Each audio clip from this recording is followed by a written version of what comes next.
was a challenge to try and capture something as iconic as Alcatraz. You know about this. This is arguably the most famous prison in the world, and now you're in it. Just the space, the physicality of it, because it's quite claustrophobic.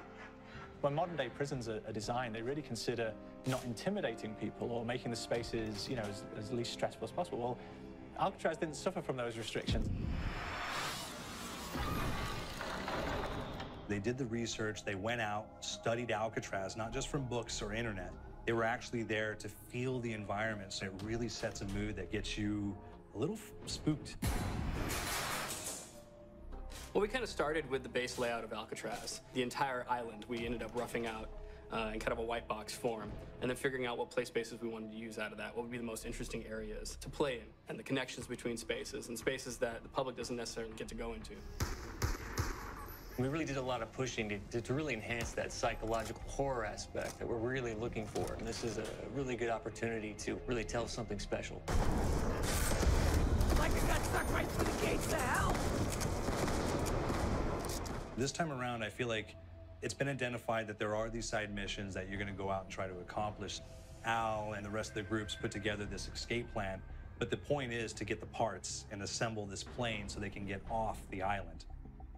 We did something new for the first time. We have actually contextual music that goes off. So that's a first for zombies. And it's all based around this horror thriller aspect. Every location will have a specific stinger that you hear when you find it, when you discover it, when you start unraveling the story. We start building on the music that you're hearing, and it's really enhancing that experience and going along with it in parallel.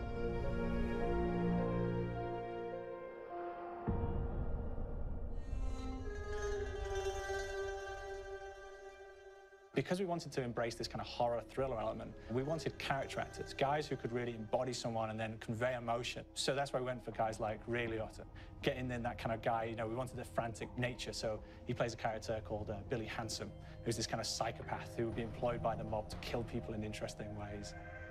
Chaz Palminteri, he plays a guy called Sal DeLuca, an old mob boss.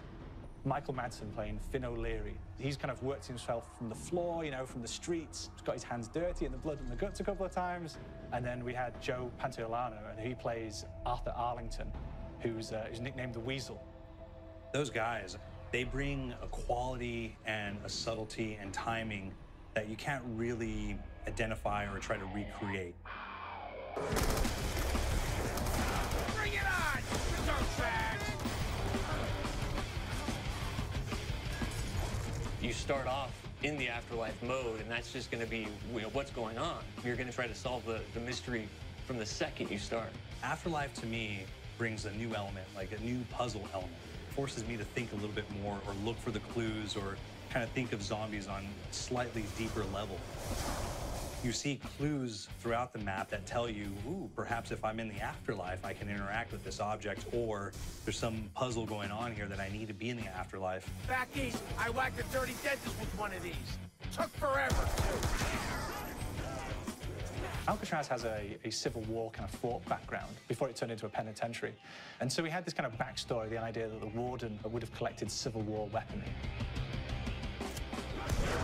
And one of them is a blundergat. It's a fictional weapon, but the idea of the combination between a blunderbuss and a Gatling gun.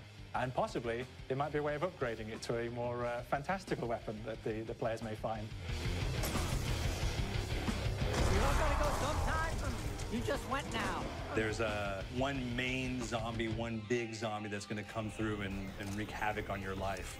He'll lock down the perk machine, he'll close down the box, so you have to pay to get that open again. So you don't want him to interfere with your process. Now's a good time to pick a fight. Why do you hurt me? It's a fun challenge. It keeps things moving forward. In terms of perks, we have a new perk called Electric Cherry. When you reload, it gives a shock around, which scales over time. Who's asking for it, greaseball? There is so much to experience in this map. Every time I play it, there's a new tactic to take, a new experience, a new objective to go for. But there's also this layer of things that we aren't exactly exposing to the players right off the bat and will need to be discovered. Don't let me go. Is it the calling we hear? We've got the undead in there, we've got these historical elements, and these fantastic actors all seem to be with peace with each other in this kind of same world. So It's magical, and our team is incredibly excited by it. This is the call.